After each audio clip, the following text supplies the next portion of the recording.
Kejadian 1 ayat 1. Allah menciptakan langit dan bumi beserta isinya.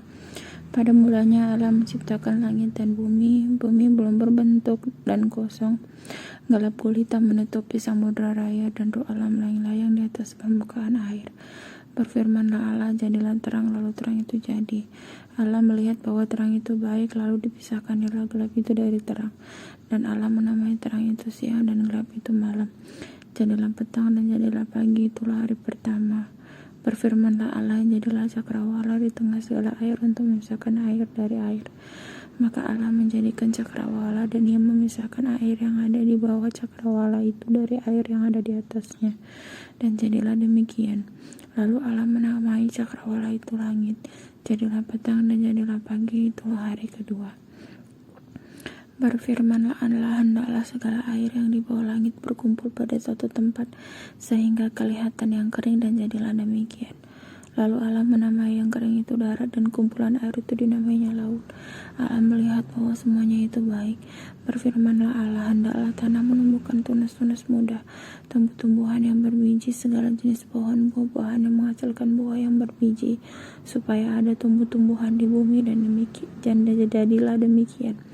Tanah itu menumbuhkan tunas-tunas muda, segala jenis tumbuh-tumbuhan yang berbiji, dan segala jenis pohon-pohonan yang menghasilkan buah yang berbiji. Allah melihat bahwa semuanya itu baik. Jadilah petang dan jadilah pagi, itulah hari kedua. Berfirmanlah Allah, jadilah benda-benda penerang pada cakrawala untuk memisahkan siang dari malam. Biarlah benda-benda penerang itu menjadi tanda yang menunjukkan masa-masa yang tetap dan hari-hari dan tahun-tahun. Dan sebagai penerang pada cakrawala, biarlah benda-benda itu menerangi bumi, dan jadilah demikian. Maka Allah menjadikan kedua benda penerang yang besar itu, yakni yang lebih besar untuk menguasai siang dan yang lebih kecil untuk menguasai malam, dan menjadikan juga bintang-bintang. Allah menaruh semuanya itu di cakrawala untuk menerangi bumi, dan untuk menguasai siang dan malam, dan untuk memisahkan terang dari gelap. Allah melihat bahwa semuanya itu baik. Jadilah petang dan jadilah pagi. Itulah hari keempat. Berfirman Allah, hendaklah dalam air berkeriapan makhluk yang hidup, dan hendaklah burung berterbangan di atas bumi melintasi cakrawala. Maka Allah menciptakan binatang-binatang laut yang besar dan segala jenis makhluk hidup yang bergerak dan berkeriapan di dalam air, dan segala jenis burung yang bersayap. Allah melihat bahwa semuanya itu baik, lalu Allah memberkatinya semuanya itu. Firman-Nya, berkembang biaklah dan bertambah banyaklah, serta penuhilah air dalam laut, dan hendaklah burung-burung di bumi bertambah banyak. Jadilah petang dan jadilah pagi, itulah hari kelima. Berfirmanlah Allah, hendaklah bumi mengeluarkan segala jenis makhluk yang hidup, ternak dan binatang melata, dan segala jenis binatang liar, dan jadilah demikian. Allah menjadikan segala jenis binatang liar dan segala jenis ternak dan segala jenis binatang melata di bumi. Allah melihat bahwa semuanya itu baik. Berfirmanlah Allah, baiklah kita menjadikan manusia menurut gambar dan rupa kita, supaya mereka berkuasa atas ikan-ikan di laut dan burung-burung di udara, dan atas ternak, dan atas seluruh bumi, dan atas segala binatang melata yang merayap di bumi. Maka Allah menciptakan manusia itu menurut gambarnya, menurut gambar Allah diciptakannya dia. Laki-laki dan perempuan diciptakannya mereka. Allah memberkati mereka, lalu Allah berfirman kepada mereka, beranak cuculah dan bertambah banyak, penuhilah bumi dan tandukkanlah itu. Berkuasalah atas ikan-ikan di laut dan burung-burung di udara, dan atas segala binatang yang merayap di bumi. Berfirmanlah Allah, lihatlah aku memberikan kepadamu segala tumbuh-tumbuhan yang berbiji di seluruh bumi, dan segala pohon-pohonan yang buahnya berbiji. Itulah yang akan menjadi makananmu. Tetapi kepada segala binatang di bumi, dan segala burung di udara, dan segala yang merayap di bumi yang bernyawa, aku berikan segala tumbuh-tumbuhan hijau menjadi makanannya, dan jadilah demikian. Maka Allah melihat segala yang dijadikannya itu sungguh amat baik. Jadilah petang dan jadilah pagi, itulah hari ke-6.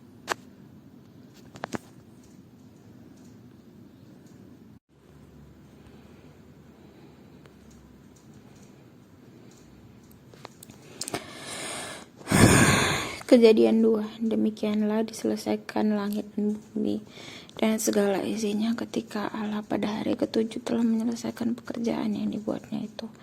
Berhentilah ia pada hari ke-7 dari segala pekerjaan yang telah dibuatnya itu. Lalu Allah memberkati hari ke-7 itu dan menguduskannya. Karena pada hari itulah ia berhenti dari segala pekerjaan penciptaan yang telah dibuatnya itu.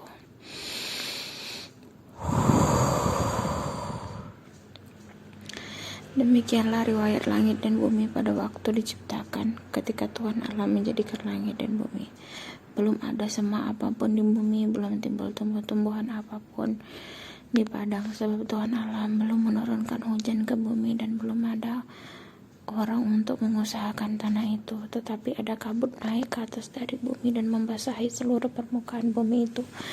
Ketika itulah Tuhan Allah membentuk manusia dari debu tanah dan mengembuskan nafas hidup ke dalam hidungnya.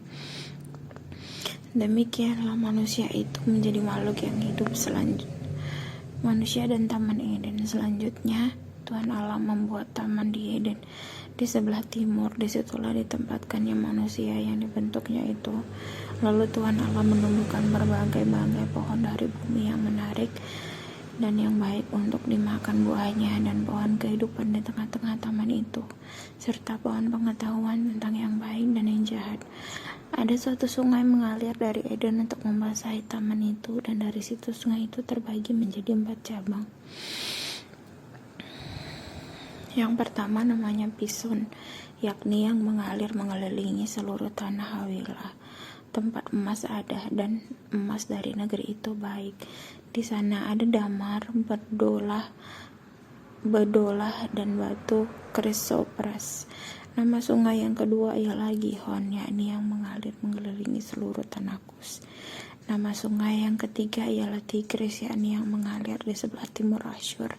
Dan sungai yang keempat ialah Efrat. Tuhan Allah mengambil manusia itu dan menempatkannya dalam Taman Eden untuk mengusahakan dan memelihara taman itu. Lalu Tuhan Allah memberi perintah ini kepada manusia. Semua pohon dalam taman ini boleh kau makan buahnya dengan bebas. Tetapi pohon pengetahuan tentang yang baik dan yang jahat itu, janganlah kau makan buahnya, sebab pada hari engkau memakannya pastilah engkau mati. Tuhan Allah berfirman, tidak baik kalau manusia itu seorang diri saja. Aku akan menjadikan penolong baginya yang sepadan dengan dia. Lalu Tuhan Allah membentuk dari tanah segala binatang hutan dan segala burung di udara. Dibawanya lah semuanya kepada manusia itu untuk melihat bagaimana ia menamainya, dan seperti nama yang diberikan manusia itu kepada tiap-tiap makhluk yang hidup, demikianlah nanti nama makhluk itu. Manusia itu memberi nama kepada segala ternak, kepada burung-burung di udara, dan kepada segala binatang hutan. Tetapi baginya sendiri, ia tidak menjumpai penolong yang sepadan dengan dia. Lalu Tuhan Allah membuat manusia itu tidur nyenyak. Ketika ia tidur, Tuhan Allah mengambil salah satu rusuk daripadanya. Lalu ia menutup tempat itu dengan daging. Dan dari rusuk yang diambil Tuhan Allah dari manusia itu, dibangunnyalah seorang perempuan. Lalu dibawanya kepada manusia itu. Lalu berkatalah manusia itu, inilah dia, tulang dari tulangku dan daging dari dagingku. Ia akan dinamai perempuan, sebab ia diambil dari laki-laki. Sebab itu seorang laki-laki akan meninggalkan ayahnya dan ibunya dan bersatu dengan istrinya, sehingga keduanya menjadi satu daging. Mereka keduanya telanjang, manusia dan istrinya itu, tetapi mereka tidak merasa malu. Kejadian 3. Manusia jatuh ke dalam dosa. Adapun ular ialah yang paling cerdik dari segala binatang di darat yang dijadikan oleh Tuhan.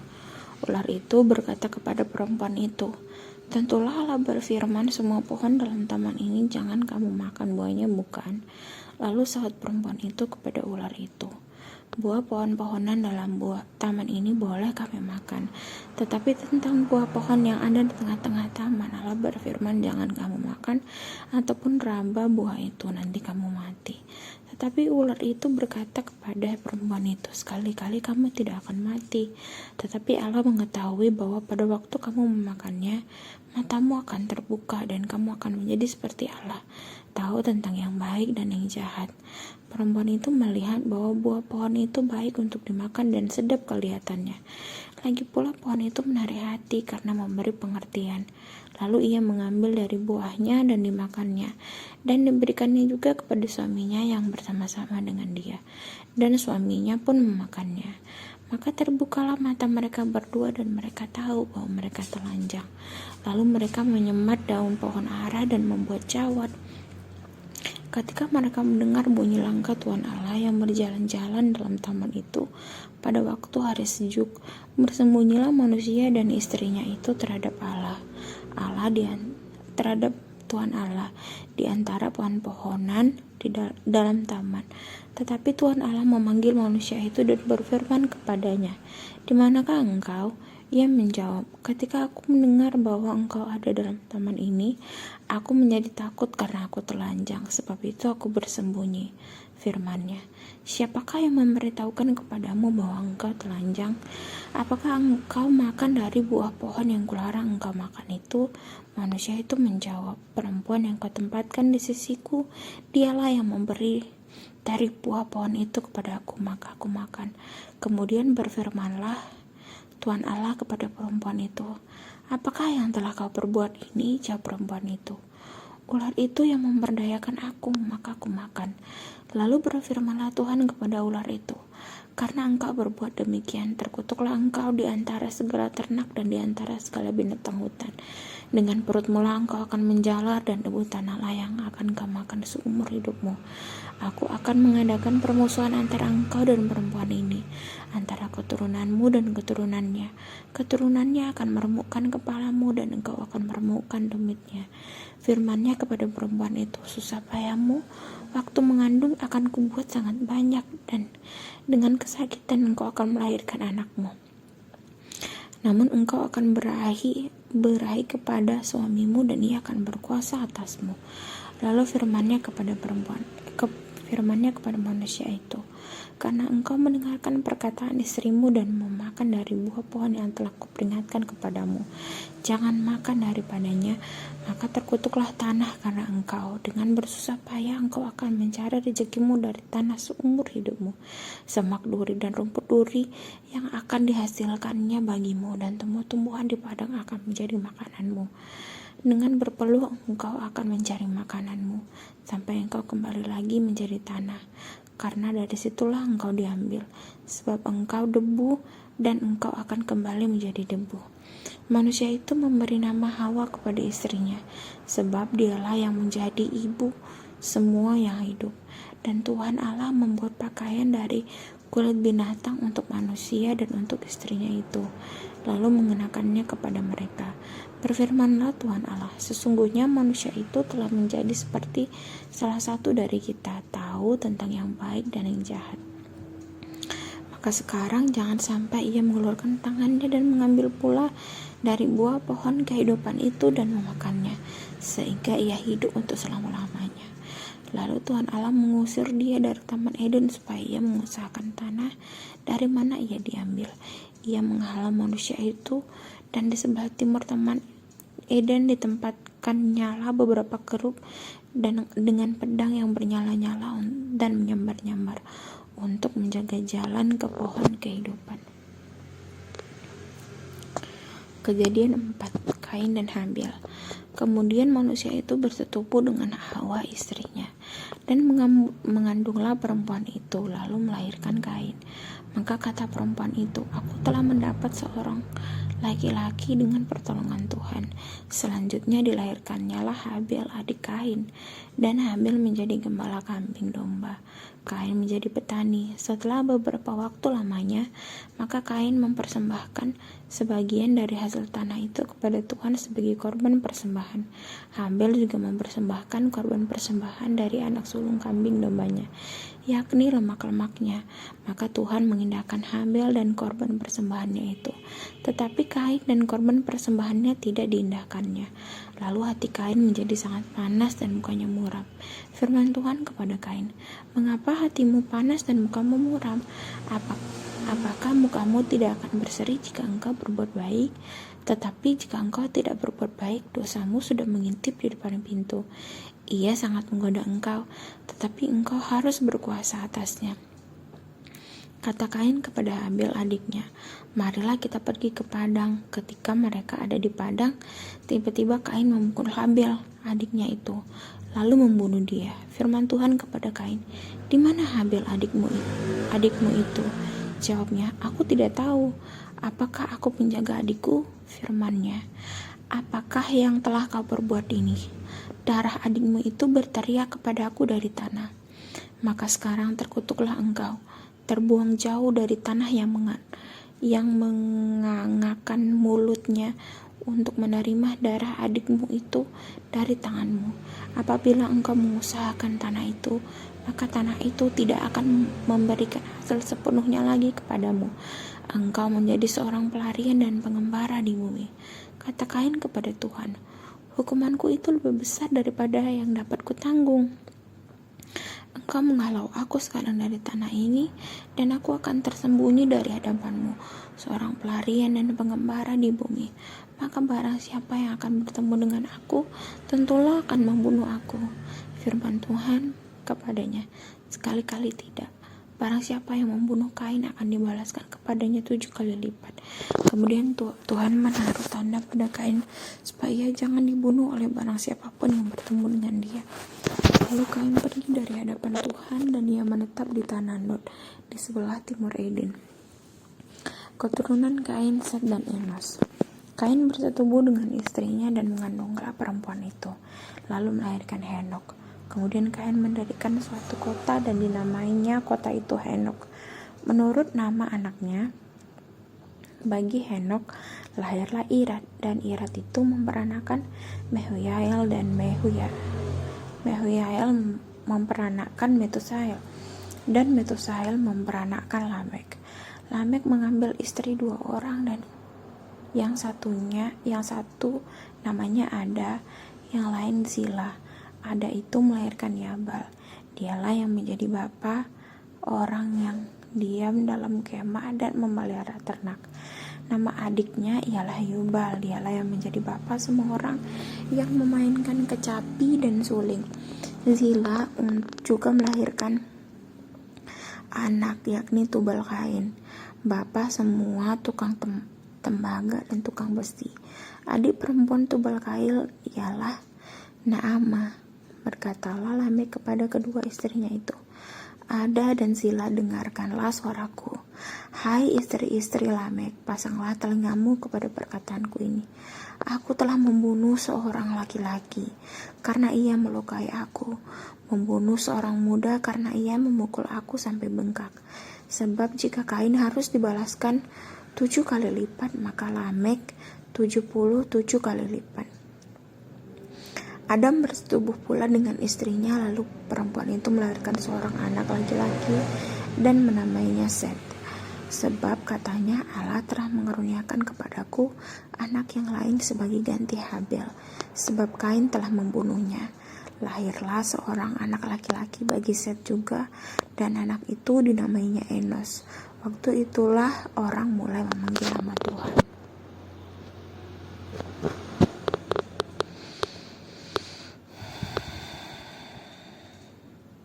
Kejadian 5. Keturunan Adam. Inilah daftar keturunan Adam. Pada waktu manusia itu diciptakan oleh Allah, dibuatnyalah dia menurut rupa Allah. Laki-laki dan perempuan diciptakannya mereka. Ia memberkati mereka dan memberikan nama manusia kepada mereka. Pada waktu mereka diciptakan, setelah Adam hidup 130 tahun,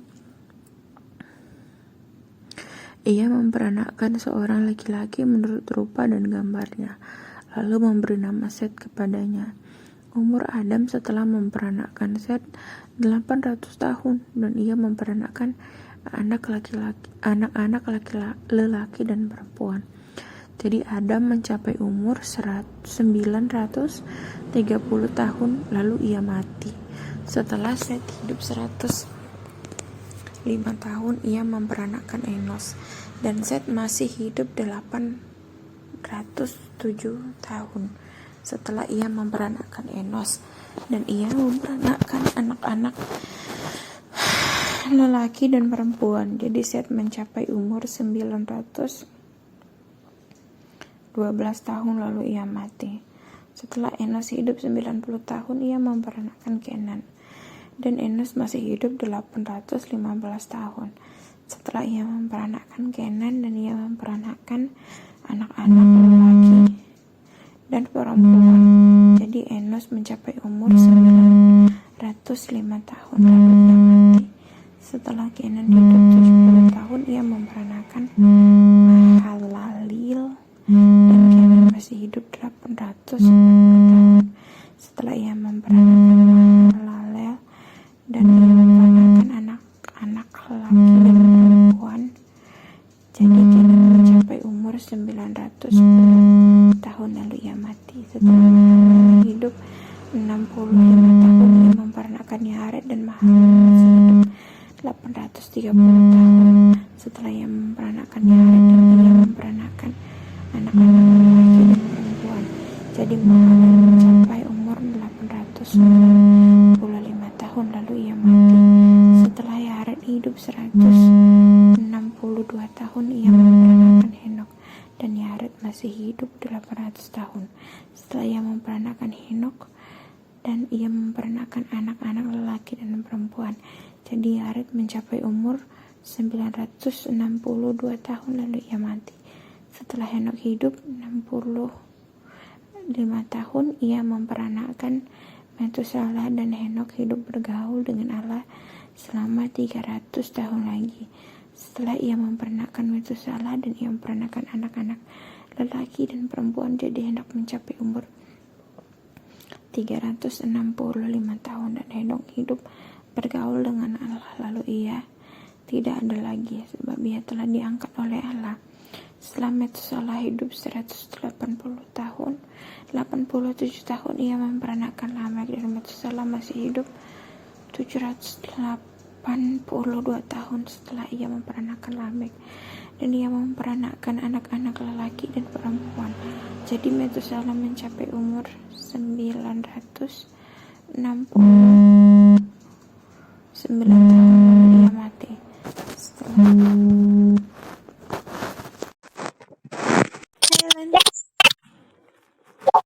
Yes. Jadi Metusalah mencapai umur 969 tahun lalu ia mati. Setelah Lamek hidup 182 tahun, ia memperanakan seorang anak laki-laki dan memberi nama Nuh kepadanya. Katanya, anak ini akan memberi kepada kita penghiburan dalam pekerjaan kita yang penuh susah payah di tanah yang telah terkutuk oleh Tuhan. Dan Lamek masih hidup 595 tahun setelah ia memperanakan Nuh, dan ia memperanakan anak-anak lelaki dan perempuan. Jadi Lamek mencapai umur 777 tahun lalu ia mati. Setelah Nuh berumur 500 tahun, ia memperanakan Sem, Ham, dan Yafet.